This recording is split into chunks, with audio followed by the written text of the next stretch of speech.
Hey YouTube, so I just got to school. I am in the first class to get into nursing school.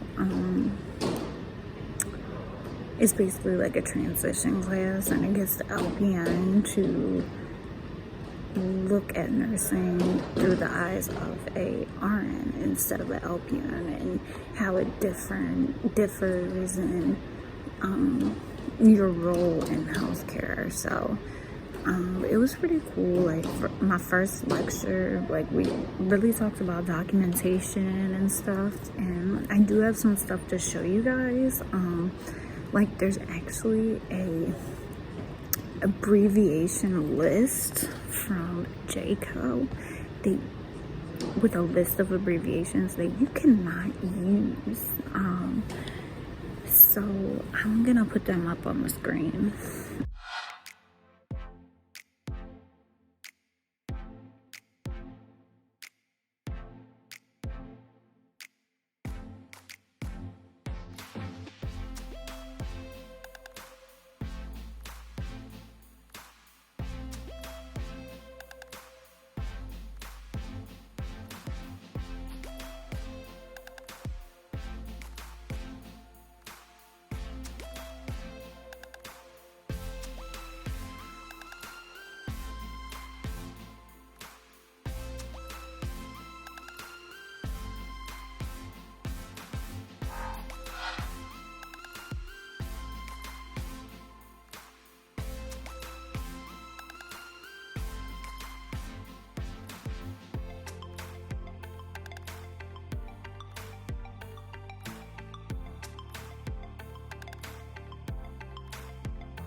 And guys, keep in mind, these are abbreviations that were actually involved in actual errors, and so you really should not use them. You don't want to be a part of that. So I just wanted to show you guys these. It's real important, okay?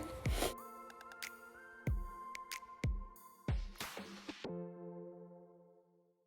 my god, I just saw there's a gym here, and I wonder if I can use it, because that would just be so awesome to come work out before or after class. Oh my god. Anyway, so what was I saying? The gym totally distracted me, y'all. Like, now I'm here because I'm doing a lab. It's a vital signs lab, so it should be not too bad.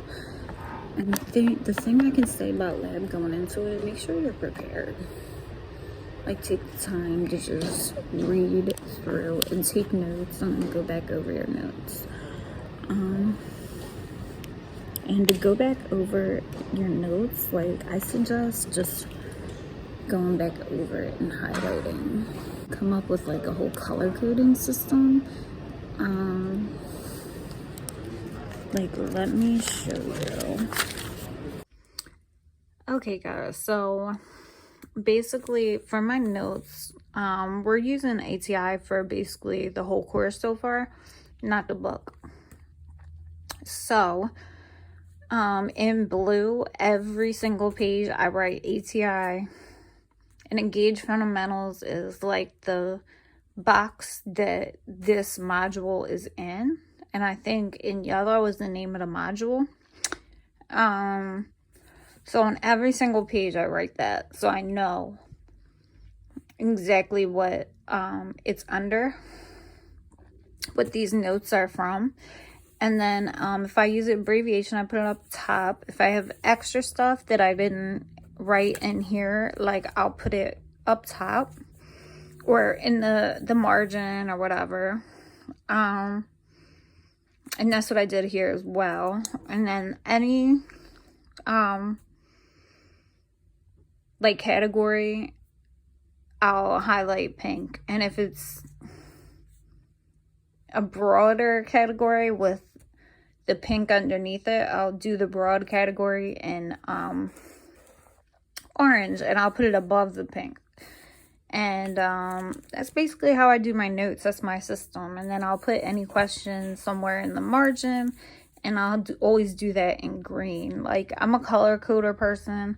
We come prepared for lab. I mean, that's obvious.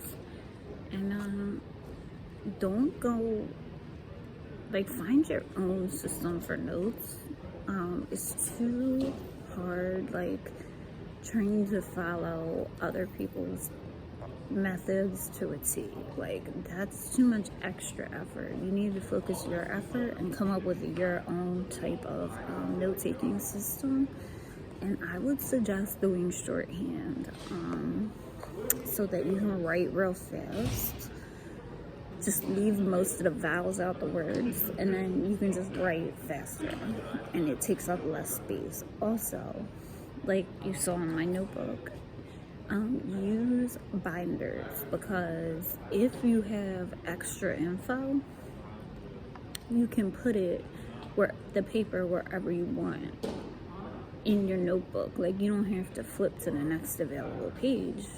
You can put, like, if you have notes on something from class, or you want to draw a diagram and put it with the match it up with the information that it goes with, then you can do that because it's loose leaf paper. So I would definitely suggest loose leaf. I am not gonna do notebooks anymore. And then you can get everything from the Dollar Tree. Like my binder, that's from Dollar Tree, and so is my paper. So that's, well, now everything's $1.25, so that's $2.50 right there. Not bad.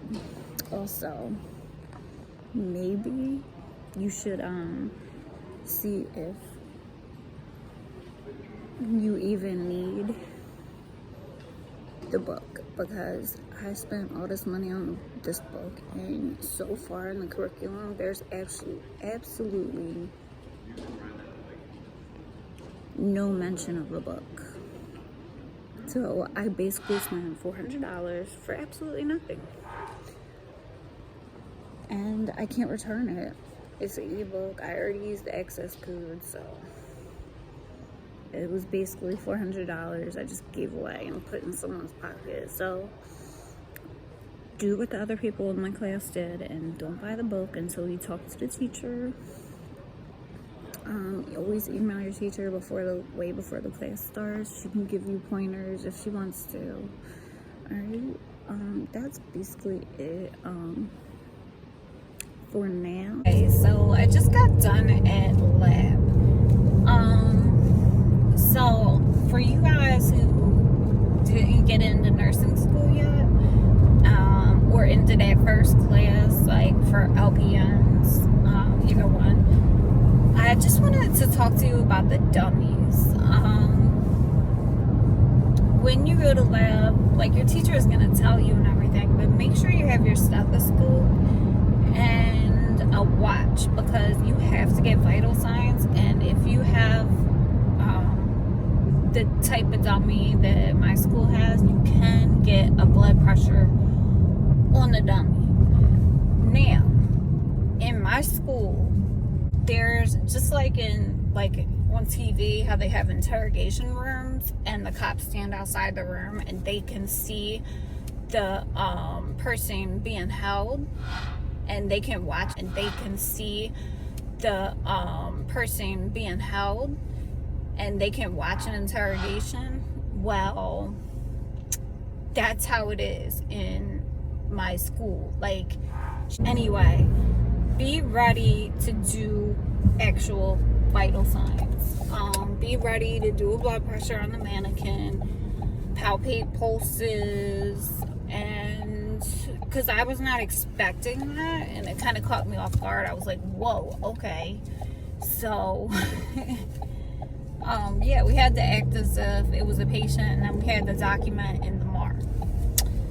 So, not the MAR, on the chart, like, we had to document the vital signs. And then going forward, that's going to be our patient from now on. So next week, I think we're doing assessment, but I'm not actually sure. But I just wanted to come on and tell you guys that, so maybe you have an idea of what maybe to expect. So if you guys have any questions, let me know as usual, and I'll talk to you guys soon.